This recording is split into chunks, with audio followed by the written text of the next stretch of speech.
And there they go. Welcome back to RacingNews.com. I'm Magic, and 4 Grade 1 winners are going to try and go a mile and a 16th in the inaugural Pegasus World Cup Filly and Mare Turf, a Grade 3 event, helping to support the Pegasus World Cup card. And with me to talk about this race after the invite list comes out a couple weeks before the race, Aaron Halterman. Aaron, the first time this race is running under this name, it used to be called the Marshalls River, so we at least understand how the race kind of unfolds. But a very nice field, 4 Grade 1 winners, as I mentioned, attracted to this first edition of it. Your initial thoughts? Yeah, I'm excited that they made this into a Pegasus World Cup race. It's just cool to have another one, on the docket.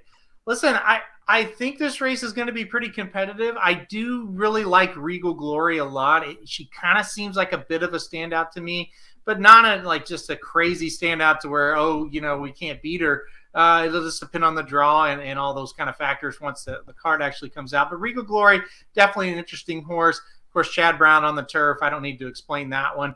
There's some local horses. There's the Swanee River, I think, might have produced a couple of legit shots here. Shifty She, who got second in that race, set the pace, looked like she was clear, and then got caught. And she got caught by Sweet Melania, the Todd Pletcher trainee. And Todd Pletcher having a tremendous meet so far at Gulfstream Park. And he's going to have horses in all 3 of the big races with a chance to certainly win 1, 2, maybe even all 3 of them. I think Sweet Melania, also, a horse you've probably heard of, got a lot of back class. So, do we have that superstar like we see in the Pegasus World Cup on the dirt? Probably not, but I think we've got a couple, 3 or 4 really nice horses. I think it'll be a competitive race. Listen, I think it's okay if we have superstars in some races and really great prices that we can cash in on others, and it sounds like Aaron thinks this is going to be the latter in this situation. Over at RacingDudes.com, we have free picks for every race, every track around the country, but we also have the inside track to the Pegasus World Cup wagering guide that we do every year. It's one of the special wagering guides that also includes the live bankroll article that Aaron puts together with the other racing dude, Jared Wells. So Aaron, if the fans don't know what the live bankroll article is, just give them a brief overview and why it's so special. Yeah, I think it's honestly one of the best things we do all year long. So for all the big time events, Breeders' Cup, Pegasus, all the Triple Crown races, and the Travers Stakes, we give you a race-by-race analysis of exactly what we're betting and why we're betting that and the amount we're going to bet on it. We set a budget. We stick to that budget, and we do it for all the stakes races on the card. So there's 7 stakes races on Pegasus World Cup Day. We'll give you a bet for each and every one of those. And it's just like I said, it's something that it makes it clear and precise, and this is the plan. You can follow it exactly. You can kind of mix in your thoughts with ours, whatever you want to do there. Last year was great. We made $152 profit from the bankroll article.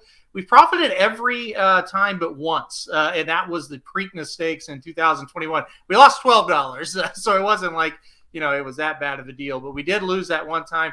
Overall, we have a 27.9% running ROI with these. And if you bet all of them, all the ones we've done, you're up $815 coming into this Pegasus World Cup in 2022.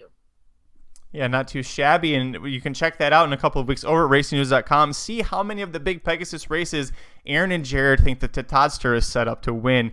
You can go to our YouTube channel, youtube.com/racingdudes, where we have free major stakes previews and recaps. We also have full coverage of the Kentucky Derby and Kentucky Oaks Kentucky Derby and Kentucky Oaks trails, as well as full coverage of the Pegasus World Cup card. Hit like if you like this video. Hit subscribe if you really like us. Let us know who you think is going to win the inaugural Pegasus World Cup Filly and Mare Turf. We'll see you at the track. Racing Dudes Preview. Racing Dudes Preview. And there they go.